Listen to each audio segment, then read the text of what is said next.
Holding a friend's hand feels insane after the last 2 years. This feels crazy. I like it. Yeah. Wow. Yeah. If you're just joining us, I'm holding Hallie's hand. My name's Adam J. Kurtz, and this is Hallie Bateman. She's an artist and writer. We're talking about Adam's book, You Are Here For Now, which we're holding right here. Here it is. I'm so glad. Like, even the worst things that have ever happened to me in my entire life, I'm so glad that it happened because I ended up right here. And here isn't awesome, but it's like exactly where I need to be, obviously, because historically here has been where I've needed to be. You are here for now. Yes, but that's why. That's why it's that. Oh, the whole thing of like of being at this artist type that you're kind of hardwired to be. It's like you're already someone that makes change for yourself. Mm-hmm. So why wouldn't that apply to other parts of your life? Wow. I mean, it's easy for me to say this now after like 2 years of thinking about it in the context of my book, where I was really like, this was all I could think about because I was living it and trying to parse through it.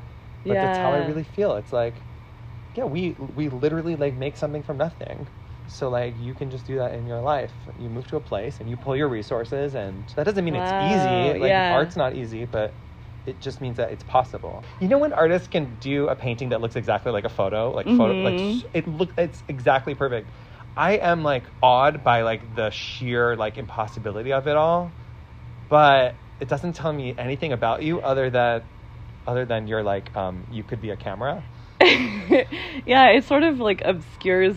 It almost makes people more of a mystery, and I really also gravitate toward art where you can, I think you and I have always like bonded over this, over art where you can like feel the human hand in it. Yes. And you can like see the messiness of it in a way that makes you like be able to empathize or something. It's about empathy because we look at perfect images all the time. Yeah. We're fed them like by advertisers and corporations, and then people who, for one reason or another, like believe that they need to replicate those images in order to be seen. So like, and I've been guilty of this on social media in the past where it's like, I make myself so flattened out because that's what I'm seeing. But like, I'm seeing it because it's being sold to me. That's different than like, I'm seeing it because it's amazing or because it's the model that I should aspire to. Right. God, I'm very high right now. I'm sorry. I know, me too. I'm not saying that my purpose is like, I'm going to always help everyone,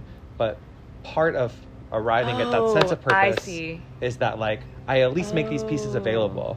Like we're letting people in, and then what they do with that, it's like we can lead you to water, we can't make you drink, but at least I can. That is really cool. Yeah. I really like that because I that think way, you do it in that way, I'm already doing it. You've been doing it. That's what I like about your work. Like Directions is totally that. I love that project because it's kind of prescriptive without being prescriptive, but also being literally prescriptive. It's called Directions. Don't you feel like you just at a certain point embrace who you are because you don't have a choice? You're already... Absolutely, but I don't think it's that common.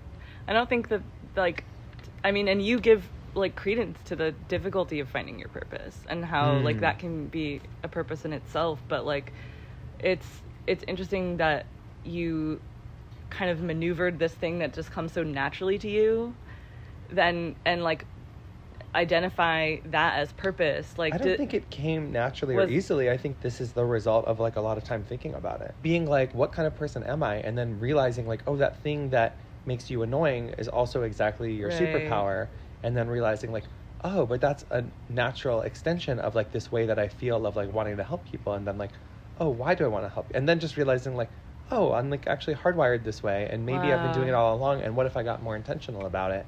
Like, what if I use this new book opportunity to be so specific? Wow. Where I had this moment of like, oh yeah, like your whole deal is actually trying to help people. Well, then what if you really tried to help them? Wow. Like with an awareness of like that's the goal. I don't think I've ever really approached art that way. Even when I made that book with my mom, I would really just wanted to help myself and saw that it could incidentally help other people. But like, I never would have read it that way. Well, like, I still don't. Not in like a conniving, evil way. I'm just like, this is really something that we were gonna do anyway. And I really I needed it for myself. And I think that a lot of times I try not to focus on the outward, like, speaking to people. But that specificity is what makes it. But I'm also curious in what it was like to turn outward more. So you wait, or like but so you don't think about that outward much at all? I do, but I don't think I see it as like my purpose. When I think about like why do I make art and stuff, I think about like finding the truth and like landing on like truths, you know, not objective but subjective truths or something, and then like I don't know, I just feel like curiosity is sort of the point for me, which isn't even really a purpose. It's just like enjoying going down pathways or something. But I think I'm also afraid to look without, because I'm afraid that I will lose myself or something. That if I think about what another person needs or wants, that I won't be able to give it to them. We both love construction paper, and I feel like we never geeked about it. No, we are so like our books are totally like they're friends in beautiful with each other. Conversation. They're friends with each other. Yeah, I hope that people will put our books together like at a bookstore and like make them kiss and stuff. Yeah, make them make them like kind of open the pages and like. Yeah, I mean my book is much smaller, so I'm gonna be like the little spoon. My book is like this big. This book is? It's the same size as my last book. It's pocket size, so it's gonna be really thick. Okay, but it's gonna be cute. I think I just felt like we internalized such weird stuff. And like, why and for what?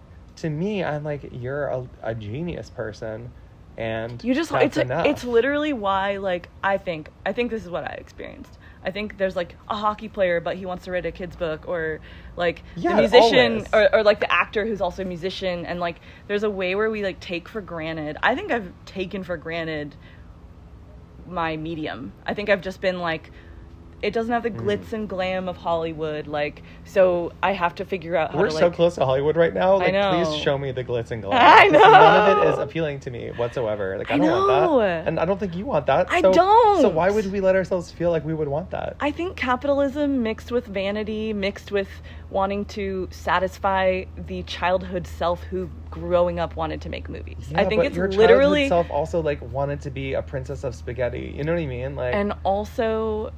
was drawing already and was having fun. There are so many things that without a doubt like your younger self would be so happy that you have, and it's like you just have to point to those things and be like, look at all these things that you couldn't even imagine that you did attain. So why don't we let go of that dream that we had before we knew fucking anything about ourselves? Like, really? You wanted that? That's amazing. Like, I wanted to fly, but so you don't always get what you want because sometimes you want the wrong thing. Oh, okay. That's what I wanted from this, though. I didn't want us to be like, in conversation presented by blah, blah, blah, two very fancy people selling you the book. It's like, yeah, we have books for sale because we're artists and we have to sell things in order to survive. We found a bunch of books under the bridge and we need to sell them. You want to buy a book? Here's the art. If you like it, great. And if you don't like it, keep on scrolling. I'm not like a Zen wellness guru, and I'm not like one of the greatest artists of our time. I'm just literally a person who makes art to survive life, and I hope that's good enough. Please check out Adam's book, You Are Here for Now. Check out Hallie's book, Directions, soon. Next to each other, hopefully, and they're holding hands. Yeah.